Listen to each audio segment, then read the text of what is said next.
ನಮಸ್ಕಾರ ಕದಂಬ ನ್ಯೂಸ್ಗೆ ಸ್ವಾಗತ. ನಾನು ಸೋನಿಕಾ ಸುದೇಶ್. ಮೊದಲಿಗೆ ಮುಖ್ಯಾಂಶಗಳು.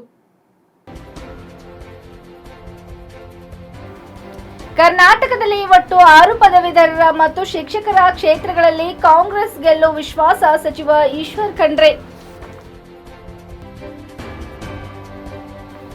ರಾಜ್ಯ ಸರ್ಕಾರದ ಶಕ್ತಿ ಯೋಜನೆ ಎಫ್ಟಿಕ್ ಬಸ್ ಸೀಟಿಗಾಗಿ ಚಪ್ಪಲಿಯಿಂದ ಹೊಡೆದಾಟ ಮಾಡಿಕೊಂಡ ಬೀದರ್ ಮಹಿಳಾ ಪ್ರಯಾಣಿಕರು.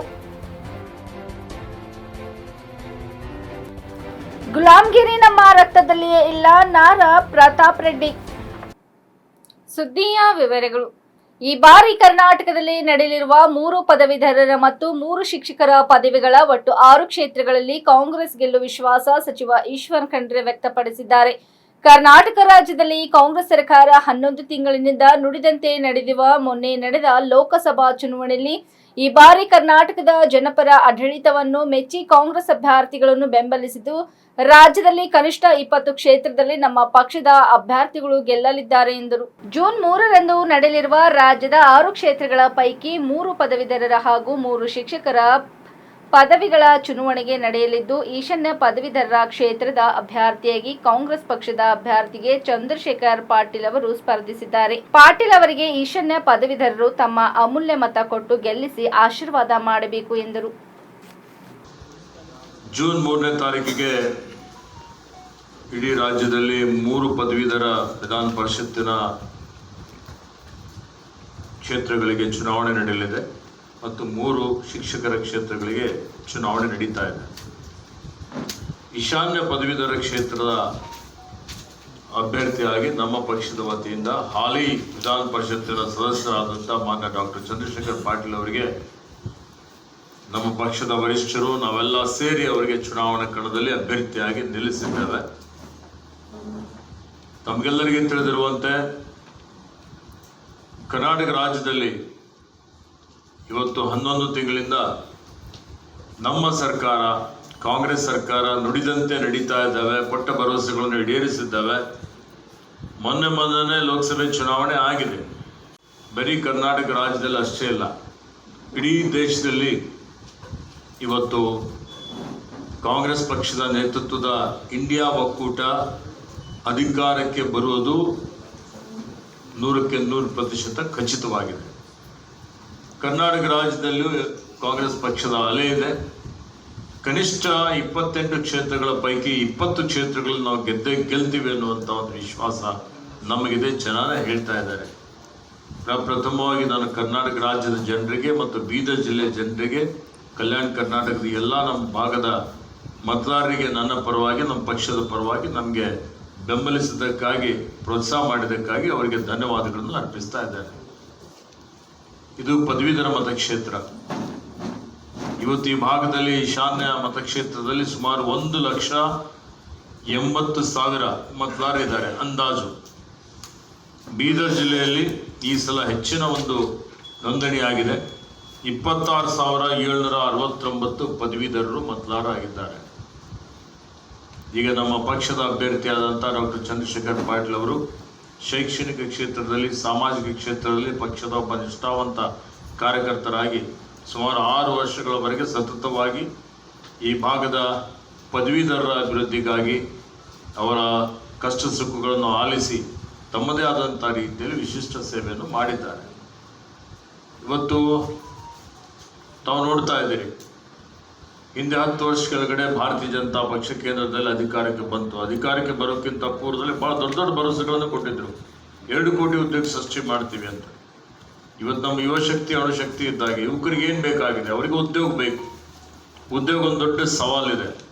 ಇವತ್ತು ಎಲ್ಲ ಅಂಕಿ ಅಂಶಗಳು ಸರ್ಕಾರದನೇ ಒಂದು ಅಂಗಸಂಸ್ಥೆ ಆದಂಥ NSSO ಪ್ರಕಾರ, ನ್ಯಾಷನಲ್ ಸರ್ವೆ ಏನು ಮಾಡ್ತಾರೆ, ಅವ್ರ ಪ್ರಕಾರ 45 ವರ್ಷದ ದೇಶದ ಇತಿಹಾಸದಲ್ಲಿ ಎಲ್ಲಕ್ಕಿಂತ ಹೆಚ್ಚಿನ ಒಂದು ನಿರುದ್ಯೋಗದ ಸಮಸ್ಯೆ, ನಿರುದ್ಯೋಗದ ದರ ಈಗ ಈ BJP NDA ಸರ್ಕಾರದ ಕಾರ್ಯಕಾಲದಲ್ಲಿ ಬಹಳ ಜಾಸ್ತಿ ಆಗಿದೆ ಇವತ್ತು. ಹೀಗಾಗಿ ಕರ್ನಾಟಕದಲ್ಲಿ ನಮ್ಮ ಸರ್ಕಾರ ಪದವೀಧರರಿಗೆ ಈಗಾಗಲೇ 5 ಗ್ಯಾರಂಟಿಗಳು ಕೊಟ್ಟಿದ್ದೇವೆ. ಅದರಲ್ಲಿ ವಿಶೇಷವಾಗಿ ಒಂದು ಗ್ಯಾರಂಟಿ ಯುವನಿಧಿ ಕಾರ್ಯಕ್ರಮ. ಆ ಯುವನಿಧಿ ಕಾರ್ಯಕ್ರಮ ವಿಶಿಷ್ಟವಾದಂಥ ಒಂದು ಕಾರ್ಯಕ್ರಮ. ಯಾರು ಪದವಿ ಮುಗಿಸಿದ್ದಾರೆ, ಪದವಿ ಮುಗಿಸಿ ಅವರಿಗೆ 6 ತಿಂಗಳವರೆಗೆ ಉದ್ಯೋಗ ಲಭ್ಯ ಆಗಿಲ್ಲ ಅಂಥವರಿಗೆ ಮತ್ತೆ ತರಬೇತಿ ಕೊಡಬೇಕು. ಅವರಿಗೆ ಇವತ್ತು ಅಪ್ರೆಂಟಿಸ್ಶಿಪ್ ಟ್ರೈನಿಂಗ್ ತಗೊಂಡು ಅವರು ಉದ್ಯೋಗಕ್ಕಾಗಿ ಸಮರ್ಥವಾಗಿ ಅವರಿಗೊಂದು ಸ್ಫೂರ್ತಿ ಕೊಡಬೇಕು, ಶಕ್ತಿ ಕೊಡಬೇಕು ಅನ್ನುವಂಥ ದೃಷ್ಟಿಯಿಂದ ಪ್ರತಿ ತಿಂಗಳು ಅವರಿಗೆ 2 ವರ್ಷಗಳವರೆಗೆ 3,000 ರೂಪಾಯಿ ಅವರ ಖಾತೆಯಲ್ಲಿ ಹಣ ಜಮಾ ಮಾಡುವಂಥದ್ದು, ಡಿಪ್ಲೊಮಾ ಮಾಡಿದವರಿಗೆ 1,500 ರೂಪಾಯಿ ಕೊಡುವಂಥ ಒಂದು ಕಾರ್ಯಕ್ರಮ ಈಗಾಗಲೇ ಜಾರಿಗೆ ತಂದಿದ್ದೇವೆ. ಇದರಿಂದ ಸಾಕಷ್ಟು ಸಾವಿರಾರು ಜನ, ಲಕ್ಷಾಂತರ ಜನ ಯುವಕರಿಗೆ, ಯುವತಿಯರಿಗೆ ಬಹಳ ಇದು ಅನುಕೂಲ ಆಗ್ತಾ ಇದೆ ಅನ್ನುವಂಥ ಮಾತನ್ನು ತಮ್ಮ ಮುಖಾಂತರ ನಾನು ಯುವಕರಿಗೆ ಇವತ್ತು ತಿಳುವಳಿಕೆ ಹೇಳಲಿಕ್ಕೆ ಬಯಸ್ತಾ ಇದ್ದೀನಿ. ಕಾನ್ಸ್ಟಿಟ್ಯೂನ್ಸಿ ಅಂದರೆ ಇದು ಕಲ್ಯಾಣ ಕರ್ನಾಟಕ. ಲಾಸ್ಟ್ ಟೈಮ್ 84,000 ನೋಂದಣಿ ಆಗಿತ್ತು. ಈ ಸರ್ತಿ 1,80,000 ನೋಂದಣಿ ಆಗಿದೆ. 1,80,000 ನೋಂದಣಿ ಆಗಿದೆ. ಬೀದರ್ 26,800 ನೋಂದಣಿ ಆಗಿದೆ.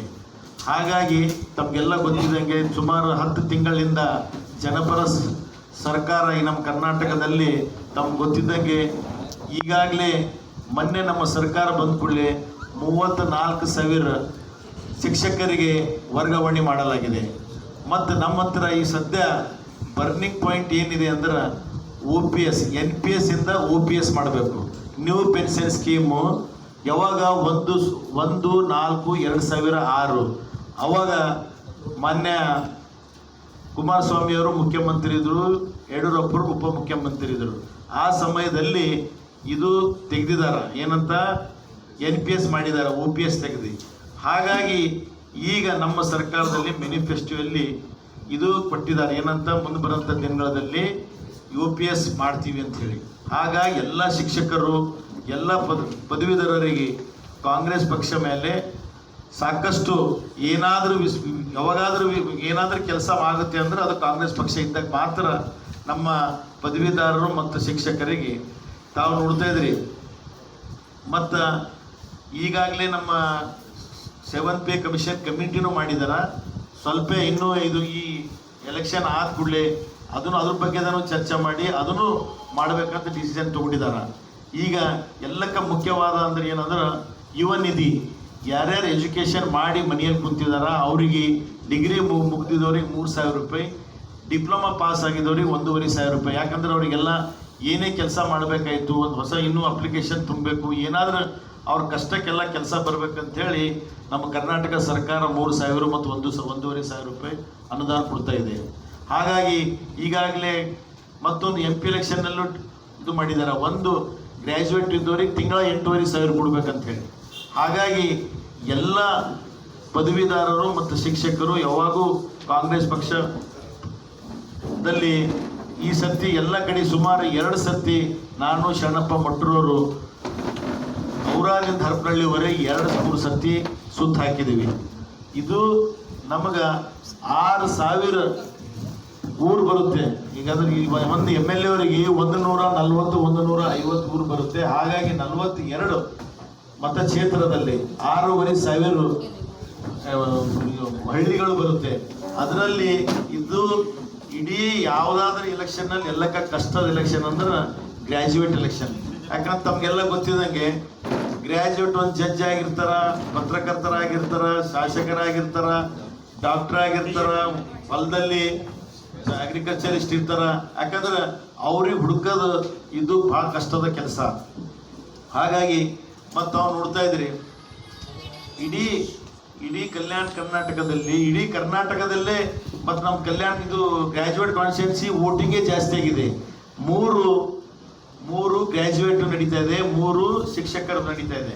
ಶಿಕ್ಷಕರದು 24,000 ಮತಗಳಿದೆ, ನಮ್ಮದು 1,80,000 ಮತಗಳಿದೆ. ಹಾಗಾಗಿ ಯಾಕಂದ್ರೆ ಈ ಕರ್ನಾಟಕದಲ್ಲಿ ಎಲ್ಲಕ್ಕ ದೊಡ್ಡದು ಕಾನ್ಸ್ಟಿಟ್ಯೂನ್ಸಿ ಅಂದರೆ ನಮ್ಮ ಕಲ್ಯಾಣ ಕರ್ನಾಟಕ. ತಮ್ಮ ಮೂಲಕ ನಾನು ಮನವಿ ಮಾಡ್ತೀನಿ, ನಾನು ಸಾಕಷ್ಟು ಪ್ರಾಮಾಣಿಕವಾಗಿ ಸೇವೆ ಸಲ್ಲಿಸಿದ್ದೀನಿ. ಮತ್ತು ಯಾರಾದರೂ ಅಲ್ಲಿ ಬಂದಿಲ್ಲ, ಇಲ್ಲಿ ಬಂದಿಲ್ಲ, ನಮ್ಮ ಹತ್ರ ಬಂದಿಲ್ಲ ಅಂತ ಹೇಳ್ತಾ ಇದ್ದಾಗ, ಯಾಕಂದ್ರೆ ತಮ್ಗೆ ಗೊತ್ತಿದ್ದಾಗೆ ನಾನು ಇವತ್ತು ಬೀದರ್ಗೆ ಬಂದಿದ್ದೀನಿ, ಬಳ್ಳಾರಿಯವ್ರಿಗೆ ಗೊತ್ತಿರಲ್ಲ, ಬಳ್ಳಾರಿಯಲ್ಲಿ ಹೋಗಿದ್ದು ಇಲ್ಲಿ ಗೊತ್ತಿರಲ್ಲ. ಇದು ಯಾಕಂದ್ರೆ ತಮ್ಗೆ ಗೊತ್ತಿದೆ, ನಾನು ಹುಮ್ನಾಬಾದಿಂದ ಬೀದರಿಂದ 780 ಕಿಲೋಮೀಟರ್ ಆಗುತ್ತೆ ಹರಪನಹಳ್ಳಿ. ಇದು ಕಷ್ಟದ ಭಾಳ ತಿರುಗಾಡಬೇಕಾದ್ರೆ ಒಂದು ಗೌರ್ಮೆಂಟ್ ಕಡೆಯಿಂದ ಹೆಲಿಕಾಪ್ಟರ್ ಕೊಟ್ಟರು ಹೋಗಿ ಮುಟ್ಟಕ್ಕಾಗಲ್ಲ.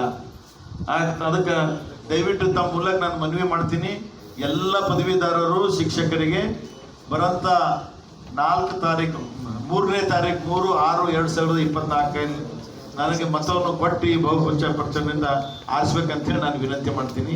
ಧನ್ಯವಾದ. ಸರ್, ತಾವು 6 ವರ್ಷದಲ್ಲಿ ಯಾವುದೇ ಒಂದು ಪದವೀಧರಿಗೆ ಉದ್ಧಾರ ಮಾಡಿಲ್ಲ ಅಂತ ಹೇಳಿ ಇದು ಆರೋಪ ಮಾಡಿದ್ದಾರೆ ಸರ್. ಯಾರು? ಶರಣಪ್ಪ ಸೂಗೂರು ಅವರು ವಿರೋಧ ಪಕ್ಷದವರು ಹೀಗೆ ಟೀಕೆ ಟಿಪ್ಪಣಿ ಅಂತೂ ಮಾಡೇ ಮಾಡ್ತಾರ. ಇದರಲ್ಲಿ ಏನಿದೆ? ಈ ಸದನಲ್ಲಿದೆ. ಸದನಲ್ಲಿ ನಾವು ಮಾತಾಡಬೇಕಾದ್ರೆ ನಾವು 14 ಮಂದಿ MLC ಆಗಿರ್ತೀವಿ. ಎಲ್ಲ ಶಿಕ್ಷಕರು ನಮ್ಮದು ಪದವೀಧರರು. ಒಬ್ಬರು ಯಾರಾದರೂ ಮಾತಾಡಿದ್ರು ಅವ್ರ ಜೊತೆ ನಾವಿರ್ತೀವಿ. ಇದು ಒಂದು ಕ್ವಶನ್ಸು ಹಾಕ್ಬೇಕು, ನಾವು ಒಂದು ಬರೆದು ಇದರಲ್ಲಿ ಕೊಡಬೇಕಾಗುತ್ತೆ. ಹಾಗಾಗಿ ಎಲ್ಲರೂ ಕೂಡ ಒಂದೇ ಆಗಿರ್ತೀವಿ. ಏನೇ ಆದರೂ ಎಲ್ಲರೂ ಕೂಡ ಕೆಲಸ ಮಾಡೋಕ್ಕೆ ನಾವು ಸಿದ್ಧವಾಗಿದ್ದೀವಿ, ಮಾಡಿದ್ದೀವಿ. ಈಗ ಮೊನ್ನೆ 34,000 ಜನರಿಗೆ ವರ್ಗಾವಣೆ ಆಗಿದೆ. ಮತ್ತು ಈಗ ನಮ್ಮ guest lectures, degree college guest ಲೆಕ್ಚರಿಗೆ ಮುಂಚೆ 15,000 ಸಂಬಳ ಇತ್ತು, ಇವತ್ತು 30,000 ಮಾಡಿದ್ದೀವಿ. ನಮ್ಮ ಗೌರ್ಮೆಂಟ್ ಪಕ್ಷ ಬಂದಾಗ ಸಾಕಷ್ಟು ಕೆಲಸ ಮಾಡಿದ್ದೀವಿ. ಬಸ್ ಸೀಟಿಗಾಗಿ ಚಪ್ಪಲಿಂದ ಹೊಡೆದಾಟ ಮಾಡಿಕೊಂಡ ಬೀದರ್ ಮಹಿಳಾ ಪ್ರಯಾಣಿಕರು. ಹೌದು, ಬೀದರ್ನಿಂದ ಕಲಬುರಗಿಗೆ ಹೋಗುವ ಬಸ್ನಲ್ಲಿ ಪ್ರಯಾಣಿಸುತ್ತಿದ್ದ ಮಹಿಳೆಯರು ಸೀಟಿಗಾಗಿ ಪರಸ್ಪರ ಚಪ್ಪಲಿಂದ ಹೊಡೆದುಕೊಂಡ ಘಟನೆ ನಡೆದಿದೆ. 2 ದಿನಗಳ ಹಿಂದೆ ಬೀದರ್ನಿಂದ ಕಲಬುರಗಿಗೆ ಪ್ರಯಾಣಿಸುತ್ತಿದ್ದ ಬಸ್ಸಿನಲ್ಲಿ ಪ್ರಯಾಣಿಸಿದ ಮಹಿಳೆಯರು ಸೀಟಿಗಾಗಿ ಸಹ ಪ್ರಯಾಣಿಕರ ಜೊತೆ ಮಾತಿನ ಚಕಮಕಿ ನಡೆಯಿತು. ಅಕ್ಕಪಕ್ಕದವರು ಎಷ್ಟು ಹೇಳಿದರೂ ಜಗಳ ನಿಲ್ಲಿಸದೆ ಹೊಡೆದಾಡಿ ಕೂಡ ಘಟನೆ ಮಾಡಿದರೆ, ಹಾಗಾದ್ರೆ ಬನ್ನಿ ಘಟನೆ ನಡೆದಿದ್ದಾದರೂ ಹೇಗೆ ನೋಡ್ಕೊಂಡು ಬರೋಣ.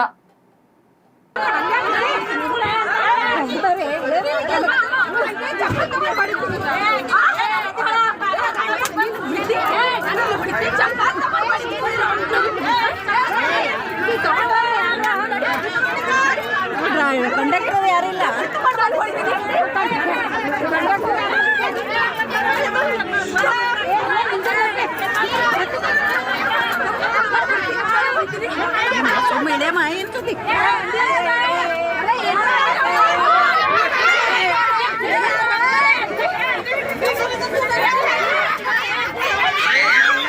ಪೊಲೀಸ್ಗಾರ ಫೋನ್ ಮಾಡಿದ್ದಾರೆ.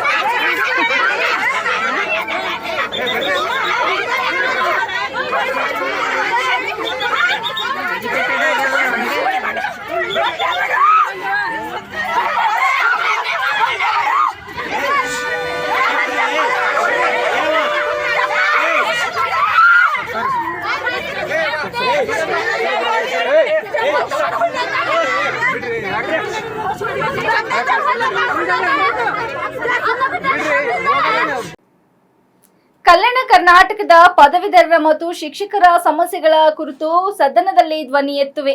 ಈ ಹಿಂದೆ ಬಿಜೆಪಿ ಕಾಂಗ್ರೆಸ್ ಅಭ್ಯರ್ಥಿಗಳ ಮುಖ ನೋಡಿದ್ದೀರಿ. ಇದೀಗ ಸ್ವತಂತ್ರ ಅಭ್ಯರ್ಥಿಯಾದ ನನಗೂ ಒಂದು ಅವಕಾಶ ನೀಡಿದರೆ ಗುಲಾಮ್ಗಿರಿಗೆ ಅವಕಾಶ ನೀಡಿದೆ. ಒಬ್ಬ ವಿಧಾನ ಪರಿಷತ್ ಸದಸ್ಯ ಏನೆಲ್ಲ ಮಾಡಬಹುದು ಎಂಬುದನ್ನು ಸಾಬೀತು ಮಾಡಿ ತೋರಿಸುವೆ ಎಂದು ಈಶಾನ್ಯ ಪದವೀಧರರ ಮತಕ್ಷೇತ್ರದ ಸ್ವತಂತ್ರ ಅಭ್ಯರ್ಥಿ ನಾರಾ ಪ್ರತಾಪ್ ರೆಡ್ಡಿ ತಿಳಿಸಿದರು. ಬೀದರ್ ನಗರದ ಜಿಲ್ಲಾ ಪತ್ರಿಕಾ ಭವನದಲ್ಲಿ ಗುರುವಾರ ಕರೆದ ಸುದ್ದಿಗೋಷ್ಠಿಯಲ್ಲಿ ಮಾತನಾಡಿದ ಅವರು, ನಾನು ಕೆಲಸ ಮಾಡುತ್ತೇನೆ ಎಂಬ ಧೈರ್ಯವಿದೆ. ಹಿಂದಿನ MLCಗಳು ಏನೇನು ಕೆಲಸ ಮಾಡಿದರೆ ಎಂದು ಧೈರ್ಯವಾಗಿ ಹೇಳಲಿ ನೋಡೋಣ ಎಂದು ಸವಾಲ್ ಎಸೆದರಲ್ಲದೆ ಇದುವರೆಗೆ ಸದನದಲ್ಲಿ ಎಷ್ಟು ಪ್ರಶ್ನೆ ಕೇಳಿದ್ದಾರೆ, ಎಲ್ಲ ಜಿಲ್ಲೆಗಳು ಎಷ್ಟು ಬಾರಿ ಪ್ರವಾಸ ಕೈಗೊಂಡಿದ್ದಾರೆ, ಎಷ್ಟು ಶೈಕ್ಷಣಿಕ ಸಂಸ್ಥೆಗಳಿಗೆ ಭೇಟಿ ನೀಡಿದ್ದಾರೆ ಎಂದು ಬಿಜೆಪಿ ಮತ್ತು ಕಾಂಗ್ರೆಸ್ ಅಭ್ಯರ್ಥಿಗಳಿಗೆ ಪ್ರಶ್ನಿಸಿದ್ದಾರೆ. ಕೇವಲ ಶಾಲೆಗಳಿಗೆ 4-6 ಬೆಂಚ್ಗಳು ಮತ್ತು ಶೌಚಾಲಯ ಕಟ್ಟಿಸಿಕೊಟ್ಟರೆ ಸಾಲದು. ಪದವೀಧರರ ಸಮಸ್ಯೆಗಳು, ಅತಿಥಿ ಉಪನ್ಯಾಸಕರ ಸಮಸ್ಯೆಗಳು, 371 JDಯಲ್ಲಿ ನೇಮಕವಾದ ಶಿಕ್ಷಕರ ಬಡ್ತಿ ಸಮಸ್ಯೆಗಳಿಗೆ ಪರಿಹಾರ, ಖಾಸಗಿ ಶಾಲಾ ಕಾಲೇಜುಗಳ ಶಿಕ್ಷಕರಿಗೆ ಆರೋಗ್ಯ ವಿಮೆ ಒದಗಿಸಿಕೊಡುವುದು ಸೇರಿದಂತೆ ಒಟ್ಟು 42 ವಿಧಾನಸಭಾ ಕ್ಷೇತ್ರಗಳು, 5 ಲೋಕಸಭಾ ಕ್ಷೇತ್ರಗಳು ಮತ್ತು 7 ಜಿಲ್ಲೆಗಳ ಪದವೀಧರರ ಮತ್ತು ಶಿಕ್ಷಕರ ಸಮಸ್ಯೆಗಳಿಗೆ ಸ್ಪಂದಿಸುವೆ. ಯಾರ ಗುಲಾಮಗಾರಿಯೂ ಮಾಡದೆ ಈ ಕುರಿತು ಧೈರ್ಯದಿಂದ ಸದನದಲ್ಲಿ ಧ್ವನಿ ಎತ್ತುವೆ ಎಂದು ಪ್ರತಾಪ್ ರೆಡ್ಡಿ ಪ್ರತಿಪಾದಿಸಿದರು. ಕಲ್ಯಾಣ ಕರ್ನಾಟಕ ಭಾಗದಲ್ಲಿ ಖಾಸಗಿ ಪ್ರಾಥಮಿಕ ಪ್ರೌಢಶಾಲೆ ಮತ್ತು ಕಾಲೇಜುಗಳಲ್ಲಿ ಸೇವೆ ಸಲ್ಲಿಸುತ್ತಿರುವ ಶಿಕ್ಷಕ ಉಪನ್ಯಾಸಕರಿಗೆ ಕಲ್ಯಾಣ ಕರ್ನಾಟಕ ಅಭಿವೃದ್ಧಿ ಮಂಡಳಿ ವತಿಯಿಂದ ಅನುದಾನ ಒದಗಿಸಿಕೊಟ್ಟು ಅವರ ಜೀವನ ಮಟ್ಟ ಸುಧಾರಿಸಲು ಪ್ರಯತ್ನ ಮಾಡಲಾಗುವುದು. ಅನಂತಪುರ ನೆರೆಯ ಆಂಧ್ರಪ್ರದೇಶದಲ್ಲಿ ನಡೆಯುತ್ತಿರುವ ವಿಧಾನಸಭೆ ಚುನಾವಣಾ ರಣಕಣ ರಂಗೇರುವಂತೆ ಇತ್ತ ಟಿಡಿಪಿ ಕಾರ್ಯಕರ್ತನೊಬ್ಬ ತನ್ನ ತಾಯಿ YSR ಕಾಂಗ್ರೆಸ್ ಪಕ್ಷಕ್ಕೆ ಮತ ಹಾಕಿದ ಕಾರಣಕ್ಕೆ ಕೋಪದಿಂದ ಕೊಂದು ಹಾಕಿದ್ದಾನೆ. ಹೌದು, ಆಂಧ್ರಪ್ರದೇಶದ ಅನಂತಪುರ ಜಿಲ್ಲೆಯ ಕಂಬದೂರು ಮಂಡಲದ ಉಪ್ಪರಪಳ್ಳಿಯಲ್ಲಿ ಈ ಘಟನೆ ನಡೆದಿದ್ದು, ವಡ್ಡೆ ವೆಂಕಟೇಶಲು 35 ಎಂಬ ವ್ಯಕ್ತಿ ತನ್ನ ತಾಯಿ ವಡ್ಡೆ ಸುಂಕಮ್ಮ 65 YSR ಕಾಂಗ್ರೆಸ್ ಪಕ್ಷಕ್ಕೆ ಮತ ಹಾಕಿದ ಕಾರಣಕ್ಕೆ ಕುಡಿದ ಅಮಾಲಿನಲ್ಲಿ ಕೋಪದಿಂದ ಆಕೆಯನ್ನು ಕೊಂದು ಹಾಕಿದ್ದಾನೆ. ಮೂಲಗಳ ಪ್ರಕಾರ ವಡ್ಡೆ ವೆಂಕಟೇಶಲು ತೆಲುಗು ದೇಶಂ ಟಿಡಿಪಿ ಪಕ್ಷದ ಕಾರ್ಯಕರ್ತನಾಗಿದ್ದು, ಸೋಮವಾರ ಅಂದರೆ ಮೇ 13ರಂದು ನಡೆದ ಮತದಾನದ ವೇಳೆ ಮತದಾನ ಮಾಡಿದ್ದಾರೆ. ಮತದಾನದ ಬಳಿಕ ಮನೆಗೆ ಬಂದ ಸುಂಕಮ್ಮ ಮಗನ ಬಳಿ YCP ಪಕ್ಷಕ್ಕೆ ಮತ ಹಾಕಿರುವುದಾಗಿ ತಿಳಿಸಿದ್ದಾರೆ. ಇದರಿಂದ ಕೋಪಗೊಂಡ ವೆಂಕಟೇಶಲು ತನ್ನ ತಾಯಿಯೊಂದಿಗೆ ಜಗಳ ಮಾಡಿದ್ದು, ಈ ವೇಳೆ ನೋಡುತ್ತಿದ್ದಂತೆಯೇ ಆಕ್ರೋಶದಿಂದ ಕಬ್ಬಿಣದ ಸುತ್ತಿಗೆಯಿಂದ ಆಕೆಯ ತಲೆಗೆ ಬಲವಾಗಿ ಬಡಿದಿದ್ದಾನೆ. ಆಕೆ ತೀವ್ರ ರಕ್ತಸ್ರಾವದಿಂದ ಸ್ಥಳದಲ್ಲೇ ಸಾವನ್ನಪ್ಪಿದ್ದು, ಬಳಿಕ ವೆಂಕಟೇಶಲು ಸ್ಥಳದಿಂದ ಪರಾರಿಯಾಗಿದ್ದಾನೆ. ನೆರೆಮನೆಯವರು ಮನೆಗೆ ಧಾವಿಸಿದಾಗ ಸುಂಕಮ್ಮ ರಕ್ತ ಮಡುವಿನಲ್ಲಿ ಬಿದ್ದಿದ್ದರು. ಕೂಡಲೇ ಆಕೆಯನ್ನು ಆಸ್ಪತ್ರೆಗೆ ದಾಖಲಿಸಿ ಪೊಲೀಸರಿಗೆ ಮಾಹಿತಿ ನೀಡಿದ್ದಾರೆ. ವಿಚಾರ ತಿಳಿಯುತ್ತಿದ್ದಂತೆಯೇ ಕಂಬದೂರು ಪೊಲೀಸರು ಕೊಲೆ ನಡೆದ ಸ್ಥಳಕ್ಕೆ ಆಗಮಿಸಿ ಪ್ರಕರಣ ದಾಖಲಿಸಿಕೊಂಡಿದ್ದಾರೆ. ತಲೆಮರೆಸಿಕೊಂಡಿರುವ ವಡ್ಡೆ ವೆಂಕಟೇಶಲುಗಾಗಿ ಪೊಲೀಸರು ಬಲೆ ಬೀಸಿದ್ದಾರೆ. ಜೆಸ್ಕಾಂ ಬೀದರ್ ಉಪವಿಭಾಗದಲ್ಲಿ ಬರುವ 11 ಕೆವಿ ಶಹಾಪುರ್ NGY ಫೀಡರ್ದ ಮೇಲೆ ಬರುವ ಶಹಾಪುರ್, ಗುನ್ನಳ್ಳಿ, ಚಿಟ್ಟಾ ಹೌಸಿಂಗ್ ಬೋರ್ಡ್ ಮತ್ತು ಚಿಟ್ಟಾ ಗ್ರಾಮಗಳ ಫೀಡರ್ಗಳ ಮೇಲೆ ತುರ್ತು ನಿರ್ವಹಣೆ ಕೆಲಸ ಇರುವುದರಿಂದ ಮೇ 18ರಂದು ಬೆಳಗ್ಗೆ 8:30ರಿಂದ ಅಪರಾಹ್ನ 1:30 ಗಂಟೆಯವರೆಗೆ ವಿದ್ಯುತ್ ಸರಬರಾಜು ಇರುವುದಿಲ್ಲ. ಪ್ರಯುಕ್ತ ವಿದ್ಯುತ್ ಗ್ರಾಹಕರು ಸಹಕರಿಸಬೇಕೆಂದು ಬೀದರ್ ವಿಭಾಗದ ಜೆಸ್ಕಾಂ ಕಾರ್ಯನಿರ್ವಾಹಕ ಇಂಜಿನಿಯರರು ವಿ ಪ್ರಕಟಣೆಯಲ್ಲಿ ತಿಳಿಸಿದ್ದಾರೆ. ಇಲ್ಲಿವರೆಗೆ ಸುದ್ದಿ ಕೊಟ್ಟಿದ್ದು ನಾನು ಸೋನಿಕಾ ಸುದೇಶ್. ಮುಂದಿನ ಸುದ್ದಿಯೊಂದಿಗೆ ಮತ್ತೆ ಭೇಟಿಯಾಗೋಣ. ವಂದನೆಗಳು.